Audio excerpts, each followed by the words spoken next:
Hello friends, welcome back to my channel. In this video, I'm going to show you how to make a bow for your K-pop light stick.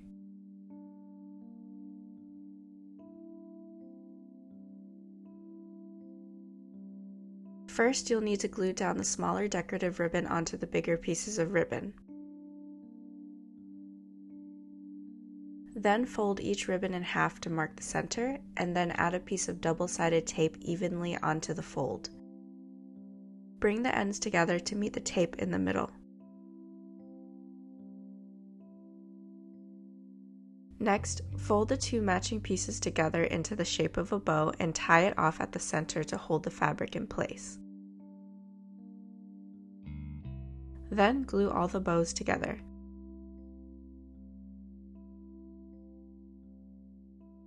For the tail, tie a string to mark the center and then glue that onto the bow. Glue the elastic onto the back of the base.